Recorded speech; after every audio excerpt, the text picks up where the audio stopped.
Hello বন্ধুরা, আশা করছি সকলে ভালো আছে। বন্ধুরা, আমরা সকলেই জানি এই পৃথিবীতে অসংখ্য মানুষ আসে চলে যায়। তাদের মধ্যে কিছু মানুষ মানব ইতিহাসে নিজেদের জায়গা করে নেয়। আজ আমরা এমনই এক মানুষের কথা জানব যার ভূমিকা মানব সভ্যতার ইতিহাসে অপরিসীম। 19 শতকের মহান বিজ্ঞানী নিকোলা টেসলা নিজের সম্পূর্ণ জীবন বিজ্ঞানের জন্য সমর্পণ করে দেন। তিনি ছিলেন ফিজিসিস্ট, মেকানিক্যাল ইঞ্জিনিয়ার এবং ইলেকট্রিক্যাল ইঞ্জিনিয়ার। ব্যবসা ছেড়ে শুধু বিজ্ঞানকে আঁকড়ে ধরেন তিনি, যার জন্য পরবর্তীকালে অনেক সমস্যার সম্মুখীন হতে হয় তাকে। চলুন চলে যায় আজ থেকে 150 সালেরও আগে। সূর্য অস্ত গেলে তখন চারিদিকে অন্ধকার বিরাজ করত। একসময় তারপর জন্ম নিলেন নিকোলা টেসলা, যিনি তার জীবনের আবিষ্কার দিয়ে চারিদিকে আলোর প্রসারে গুরুত্বপূর্ণ ভূমিকা নিয়েছিলেন। সাল 1856, তারিখ 10 জুলাই। ক্রোয়েশিয়া এর এক গ্রাম স্মিলজান। এক ঝড় বাদলার দিন জন্ম হয় মহান সায়েন্টিস্ট নিকোলা টেসলার। নিকোলা টেসলার বাবা মিলুটিন টেসলা ছিলেন ইস্টার্ন অর্থোডক্সের একজন প্রিস্ট। টেসলার মা ডুকা ম্যান্ডিক। শিক্ষিত না হলেও তিনি ছিলেন অসাধারণ। ঘরের বিভিন্ন জিনিস, বিভিন্ন হোমক্রাফট তৈরি ছাড়াও বাড়ির যে কোনো জিনিস মেরামতের কাজও তিনি করতেন পারদর্শিতার সাথে, যা টেসলার কাছে এক অনুপ্রেরণা ছিল। ছোট থেকে কঠোর পরিশ্রমী ও মেধাবী হওয়ায় কঠোর থেকে কঠোরতর গণিত সমস্যার সমাধান নিজের মনেই করে ফেলতেন টেসলা। সাল 1861। টেসলা স্মিলজানের প্রাথমিক বিদ্যালয়ে জার্মান, অ্যারিথমেটিক এবং রিলিজিয়ান নিয়ে পড়াশোনা শুরু করেন। সাল 1862। টেসলা পরিবার স্মিলজান ছেড়ে কসপিকের কাছে বসতি নির্মাণ করেন, যেখানে টেসলার পিতা একজন প্যারিস প্রেস্ট হিসেবে নিযুক্ত হন। টেসলার 3 বোন, এক দাদা ছিল। দাদা ডেন টেসলা হর্স রাইডিং করতে গিয়ে এক অ্যাক্সিডেন্টে মারা যান। টেসলার পিতা চাইতেন তিনি প্রেস্ট হিসেবে নিযুক্ত হন। সাল 1873। টেসলা তার 4 বছরের গ্র্যাজুয়েশন কোর্স 3 বছরে কমপ্লিট করেন 1873 সালে। তারপর ফিরে আসেন স্মিলজানে। সেখানে ফিরে তিনি কলেরায় আক্রান্ত হয়ে পড়েন। প্রায় 9 মাস ধরে তিনি এই রোগে শয্যাশায়ী ছিলেন। টেসলার ইচ্ছা ছিল ইঞ্জিনিয়ারিং কলেজে ভর্তি হওয়া। তার পিতা সেই সময় তাকে কথা দেন তিনি সুস্থ হলে তাকে তিনি সবথেকে ভালো ইঞ্জিনিয়ারিং কলেজে অ্যাডমিশন করিয়ে দেবেন। সম্ভবত টেসলার ইচ্ছাশক্তির জোরেই তিনি সুস্থ হয়ে ওঠেন। সাল 1874। অস্ট্রো হাঙ্গেরিয়ান সেনাবাহিনীতে যোগদান করেন টেসলা। পাহাড়ে গিয়ে প্রকৃতির মাঝে থাকতে শুরু করেন তিনি, যা তাকে শারীরিক ও মানসিকভাবে শক্তিশালী করেছিল বলেই তিনি জানিয়েছেন। সাল 1875।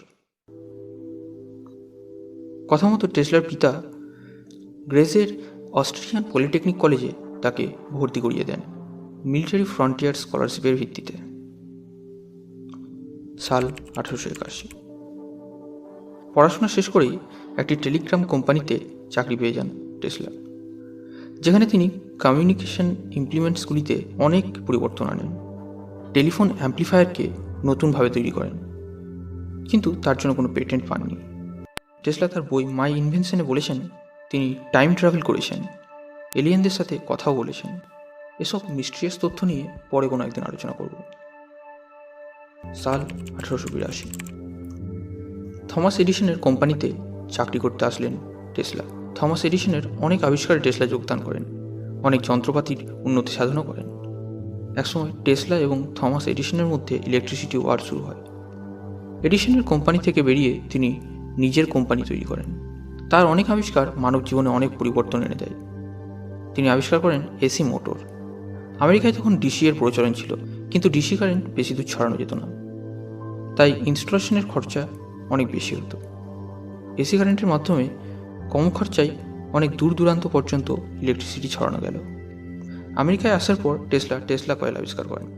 বর্তমানে রেডিও, টেলিভিশন ইত্যাদিতে এর অনেক ব্যবহার রয়েছে। টেসলা এর এমন অনেক আবিষ্কার ছিল যা আজ থাকলে বা সম্পূর্ণ হলে হয়তো পৃথিবীর চেহারাটাই হতো আজ আমাদের সায়েন্স ফিকশনের ভাবনার মতো।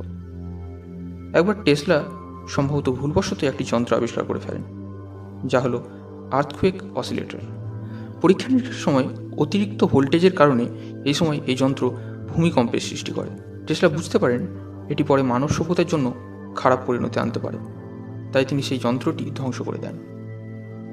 সাল 1896। টেসলা আবিষ্কার করেন হাইড্রো ইলেকট্রিক প্ল্যান্ট, যার মাধ্যমে 16 নভেম্বর 1896 পার্শ্ববর্তী গ্রামে সর্বপ্রথম ইলেকট্রিসিটি সাপ্লাই করা হয়। সাল 1901। টেসলা শুরু করলেন ওয়্যারলেস ইলেকট্রিসিটি প্রজেক্ট। এই প্রজেক্টের ইনভেস্টর হিসেবে ছিল জেপি মর্গান। এর জন্য টেসলা এক টাওয়ার নির্মাণ করেন, যেখান থেকে মাইলের পর মাইল কোনো ওয়্যার ছাড়াই তড়িৎ পরিবহন করা সম্ভব হতো। কিন্তু জেপি মর্গান যখন জানতে পারেন টেসলা ফ্রিতে ইলেকট্রিসিটি সরবরাহের কথা ভাবছেন, তখন তিনি ফান্ড দেওয়া বন্ধ করে দেন। অর্থের অভাবে 1905 সালে এই প্রজেক্টটি বন্ধ হয়ে যায়। সাল 1934। ডেথ রে নামক এক রে তৈরি করে ফেলেছেন বলে জানান টেসলা, কিন্তু দুর্ভাগ্যবশত সেই সময় তার মৃত্যু হয়। তার মৃত্যুকে ঘিরেও রয়েছে অনেক রহস্য, তাও জানাবো আপনাদের। এই ডেথ রের মাধ্যমে প্রায় 250 মাইল দূরে থাকা যুদ্ধ বিমানকে ধ্বংস করা যেতে পারে। যদি এই প্রজেক্ট সম্পূর্ণ হতো, তাহলে হয়তো আমরা আরও 100 বছর ভবিষ্যতের দিকে এগিয়ে যেতাম। সাল 1943, 7 জানুয়ারি। এই মহান সায়েন্টিস্ট শেষ নিঃশ্বাস ত্যাগ করেন। অর্থের অভাবে অনেক কল্পনাকে বাস্তব রূপ দিতে পারেননি তিনি, কিন্তু তা সত্ত্বেও যা কিছু দিয়ে গেছেন তা আমাদের মানব সভ্যতাকে সত্যি অনেক অনেক উন্নত করেছে। বন্ধুরা, আজ এই পর্যন্ত। আজকের ভিডিও কেমন লাগলো এবং এই ভিডিওর তথ্যগুলি আপনার কাজে এসেছে কিনা অবশ্যই কমেন্ট করে জানাবেন। ভিডিওটি ভালো লাগলে লাইক করে ভিডিওটিকে শেয়ার করে আরও অনেক মানুষের কাছে পৌঁছে দিয়ে আমাদের সাহায্য করুন। যারা চ্যানেল নতুন তাদের কাছে আবেদন রইল চ্যানেলটি সাবস্ক্রাইব করে পাশের বেল আইকনটিতে ক্লিক করুন, যাতে আমাদের পরবর্তী ভিডিওগুলির নোটিফিকেশন আপনাদের কাছে পৌঁছে যায়। দেখা হচ্ছে পরবর্তী ভিডিওতে। ততক্ষণ